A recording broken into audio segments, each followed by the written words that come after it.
সন্ধ্যাবেলায় যদি হালকা কিছু খিদে পায় তাহলে চটজলদি এই টিফিনটি রেডি করে নিতে পারেন। একেবারে পুড়ে ঠাসা, খেতে কিন্তু ভীষণই দারুণ হয়, একদম ঝটপট রেডি হয়ে যায়।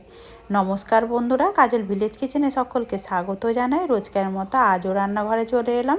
আজকের রেসিপি প্রথম থেকে লাস্ট পর্যন্ত দেখতে থাকুন, আশা করছি ভীষণ ভালো লাগবে। তো চলুন তাহলে শুরু করা যাক। তো দেখতে পাচ্ছ, মোমো করার জন্য আমি এখানে কয়েকটা সবজি কেটে নিয়েছি। যেমন বাঁধাকপি নিয়েছি, এখানে একটু ক্যাপসিকাম কেটে নিয়েছি, গাজর নিয়েছি, আর একটা পেঁয়াজ বেশ বড় সাইজে ছোট ছোট কুচো করে কেটে নিয়েছি। সমস্ত সবজির মধ্যে দিয়ে দেবো স্বাদ মতো লবণ বা মাপ মতো লবণ। তো এখানে আমি লবণটা দিয়ে দিলাম, দিয়ে সমস্ত উপকরণগুলোকে খুব ভালো করে মাখিয়ে নেব আগে, যাতে করে সবজি থেকে কিন্তু একেবারে জলটাও বেরিয়ে যাবে আর সবজিগুলো কিন্তু একদম নরমও হয়ে যাবে।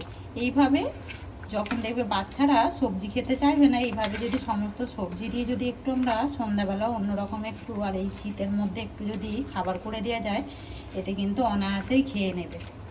তো সমস্ত সবজির মধ্যে আমি স্বাদ মতো লবণ দিয়ে দিলাম। তোমরা তোমাদের পছন্দ মতো এখানে সবজি ব্যবহার করতে পারো। এটাকে আমি সাইডে রেখে দেবো। আর এখানে নিয়েছি ময়দা। তো এখানে আমি 300 গ্রাম ময়দা নিয়েছি, তোমরা চাইলে এখানে কম বেশি ময়দার ব্যবহার করতে পারো। এবারে ময়দার মধ্যে দিয়ে দেবো স্বাদ মতো লবণ বা মাপ মতো লবণ। লবণ তো অতি অবশ্যই দিতে হবে। এবারে লবণটা দিয়ে খুব ভালো করে একটু মিশিয়ে নেব। চাইলে তোমরা এখানে একটু কর্নফ্লাওয়ার দিতে পারো, এতে করেও কিন্তু ভালো হবে। আর শুধু ময়দা দিয়েও করে দেখবে, একদম খেতে দোকানেরই মতো হবে, একদম কোনো অংশে দোকানের থেকে কম হবে না। তো এখানে লবণ দিয়ে আমি খুব ভালো করে মিশিয়ে নিলাম।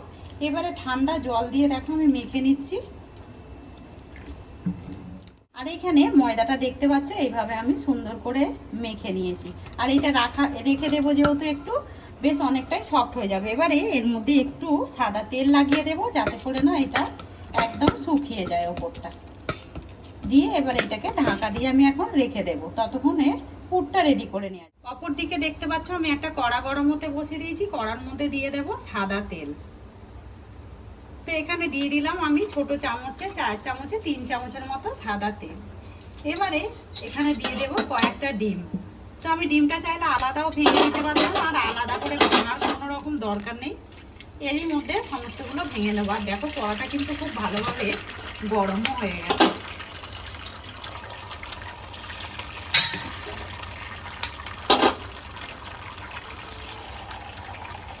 তিনটে এখানে ডিম দিয়ে দিলাম। এবারে দেবো স্বাদ মতো লবণ বা মাপ মতো লবণ। লবণ তো অতি অবশ্যই দিতে হবে। এবারে এর পাশাপাশি দিয়ে দেবো আমি গোলমরিচ গুঁড়ো। তো এখানে আমি আমার মাপ মতো দিয়ে দিলাম গোলমরিচ গুঁড়ো। ওই 4 চামচে 1/2 চামচের মতো দিয়ে দিলাম গোলমরিচ। উপকরণগুলোকে এই সময় একটু কাঁচায় কাঁচায় আগে একটু মিশিয়ে দেবো, তাতে করে দেখবে চৌড়দিকে ডিমের কুসুমটাও চলে যাবে আর একদম উপকরণগুলোও কিন্তু চলে যাবে। এবার আমি ছেড়ে দেবো। এবারে ডিমটাকে একটু সামনে করে এইভাবে একটু টুকরো টুকরো করে ভেঙে একটু ভালোভাবে ভেজে নিতে হবে। আর বন্ধুরা, আজকের রেসিপি আপনারা কে কোথা থেকে দেখছেন অতি অবশ্যই কমেন্ট করে জানাবেন। যদি রেসিপিটি ভালো লেগে থাকে তাহলে একটা লাইক করে দিয়ে এইভাবে আমার পাশে থাকবেন। এখন যেহেতু হালকা হালকা ঠান্ডা পড়ছে, দেখবে অনেক রকম কিন্তু আমরা বাজার থেকে সবজি পাই। সেই সবজি দিয়েই কিন্তু আমরা নানান ধরনের কিছু করে থাকি। এবারে ডিমটাকে দেখতে পাচ্ছ সুন্দর করে একদম ঝুড়ো ঝুড়ো করে ভেজে নিয়েছি। তো এইটা কিন্তু খুব ভালোভাবে দেখো ভেজেও নিয়েছি আর একটু ঝুড়ো ঝুড়ো করে এবারে একটু ঠান্ডা করে নেব। এইদিকে ময়দাটাকে যে মেখে রেখেছিলাম ভালোভাবে দেখো সেট হয়ে গেছে, আরও কতটা নরম হয়ে গেছে সেটা কিন্তু দেখতেই পাচ্ছ। একটু হাত দিয়ে মাখিয়ে নেব। আর এই মোমো করতে অনেক রকম ফ্যাচাং থাকে, আজকে কিন্তু ওইসব ঝামেলা ছাড়াই খুব সহজেই মোমো করে আপনাদের সঙ্গে শেয়ার করব। এখানে কিন্তু বেশ ভালোভাবে মাখিয়ে নিলাম। এবারে ছোট ছোট করে লেচি কেটে নেব। তোমরা চাইলে কিন্তু এটাকে বড় করেও লেচি করে নিতে পারো। আমি এইভাবে একটু ছোট ছোট করে আগে লেচি করে নেব, ঠিক লুচি যেরকম ভাজি লুচির থেকে একটু ছোট করে নেব। তো এখানে দেখতে পাচ্ছ সমস্ত লেচিগুলোকে আমি কেটে নিয়ে একটু গোল করে নিয়েছি। এবারে এটাকে ঢাকা দিয়ে ততক্ষণ একটু পুরটা রেডি করে নেব। তার জন্য এখানে যে ডিমটাকে ভেজে রেখেছিলাম বেশ কিন্তু ঠান্ডা হয়ে গেছে। এখানে দেখো সবজিগুলো দিয়েও কিন্তু জল ছেড়ে গেছে, দেখতেই পাচ্ছ। এই দেখো, এবার এখান দিয়ে একটু চেপে ফেলে দিয়ে আমি সমস্ত সবজিগুলোকে ডিমের মধ্যে দিয়ে দেবো। একটু চেপে ফেলে দিতে হবে এইভাবে।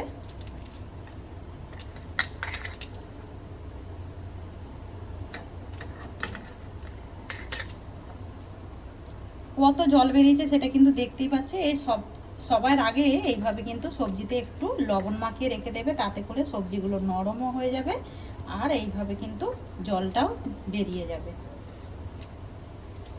এবার আমি এখানে দিয়ে দেব গোলমরিচ গুঁড়ো। তো আমি এখানে আবারও দিয়ে দিলাম গোলমরিচ গুঁড়ো, ওই হাত চামচের থেকে একটু কম। সমস্ত উপকরণগুলোকে হাত দিয়ে একটু ভালো করে চেপে চেপে মাখিয়ে নেব। এতে করে ডিমটা আরও কিন্তু ঝুড়ো হয়ে যাবে আর উপকরণগুলো ভালোভাবে মেশানো হয়ে যাবে। আর এই সময় হাতটাকে একটু ধুয়ে পরিষ্কার করে তারপরেই এইভাবে একটু মিশিয়ে নেবেন। সমস্ত উপকরণগুলো বেশ খুব ভালোভাবে মাখিয়ে নিয়েছি। এবারে এইটাকেও সাইডে রেখে দিতে পারছি। চাকি বেলনার মধ্যে আমি একটু ময়দা ছিটিয়ে একটা লেচি নিয়ে নিয়েছি। এবারে কয়েকটা লেচি আমি আগে বেলে নেব, ছোট ছোট করে আগে একটু বেলে নেব। তো দেখতে পাচ্ছ আমি এরকমই কিন্তু একটু পাতলা করে বেলেছি। এই যে দেখো কতটা পেছন দিক থেকে কিন্তু আঙুলগুলো বোঝা যাচ্ছে, এইভাবেই পাতলা করে বেলে নিতে হবে। তো এবারে কয়েকটা আমি বেলে ফিরে আসছি। এখানে দেখতে পাচ্ছ কয়েকটা বেশ আমি বেলে নিয়েছি। আর একটা বেলার পরে রাখার পরে দেখতে পাচ্ছি একটু ময়দা ছিটিয়ে দিয়েছি, নাহলে কিন্তু একের পর এক আবার লেগে যাবে। তো এবারে এটাকে সাইডে রেখে দেবো, যেটা ওপরে বেলেছিলাম ওইটাকে নিয়ে নেব। নিয়ে এর মধ্যে দিয়ে দেবো বেশ কিছুটা পুর, যে পুরটাকে রেডি করলাম সেই পুরটা ঠিক এইরকম দিয়ে দেবো সাইডে। একটু বেশি করেই দেবো, এতে করে খেতে ভালো লাগবে। তোমরা চাইলে কিন্তু এখানে চিকেনও দিতে পারো, তাতে করেও কিন্তু সেই ক্ষেত্রেও ভালো হবে। এবারে হাত দিয়ে একটুখানি জল লাগিয়ে দেবো, একটু সাইডগুলো এইভাবে একটু জল লাগিয়ে দেবো, এতে করে আঠার একটু কাজ করবে। সাইড থেকে নিয়ে আমি এইভাবে ফোল্ড করে সুন্দর করে মুড়ে নেব। এইখানে কিন্তু একদম একেবারে একটা মোমো রেডি হয়ে গেছে। আর এইভাবে একটু চেপে দেব, কতটা সুন্দর হয়েছে দেখুন। আর একদম কোনো রকম মোড়া ঝামেলা ছাড়াই দারুণভাবে হয়েছে। সমস্তগুলোই গড়ে নিয়ে ফিরে আস। দেখতে পাচ্ছ এখানে আমি কিন্তু বেশ কয়েকটা রেডি করে নিয়েছি, এখনো বাকি রয়েছে, ওইগুলো করে নেব। তোমরা চাইলে কিন্তু এই সাইডগুলো একটু কেটে দেবে কাঁচি দিয়ে, তাতে করে আরও দেখতে ভালো হবে। তা আমরা আর কাটার দরকার নেই। অপর দিকে দেখো জল গরম হতে বসিয়ে দিয়ে বেশ খুব ভালোভাবে কিন্তু গরম হয়ে গেছে। এবারে এখানে আমি জালতির মধ্যে করব, ঘরে থাকা কিছু উপকরণ দিয়েও যেহেতু করছি কোনো রকম ছাঁচ ছাড়াই হয়ে যাবে। তো এবার আমি এর মধ্যে একটু সাদা তেল ব্রাশ করে দেবো, যাতে করে কিন্তু একের পর এক না লেগে যায়। আর আমি কিন্তু অনেকগুলোই মোমো সিদ্ধ করে নেব, দেখাচ্ছি আমি কিভাবে করে নেব। খুব ভালো করে কিন্তু সাদা তেলটা একটু বুলিয়ে দিতে হবে থালার গায়ে। ভালো করে আমি বুলিয়ে দিয়েছি। এবারে একটা করে মোমো নিয়ে নেব আর আমরা এইভাবে দিয়ে দেব। এতে করে দেখবে একটাও ভেঙেও যাবে না কিন্তু।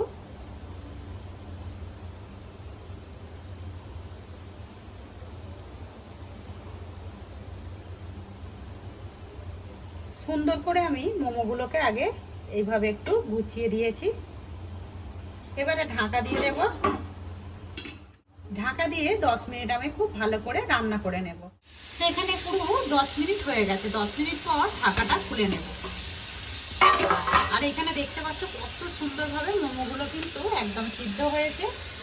আর দেখো কতটা সুন্দরভাবে পাতলা হয়েছে বলে সেই কারণে কিন্তু সবজিগুলো দেখা যাচ্ছে। এবারে আমি থালাটাকে নামিয়ে নেব।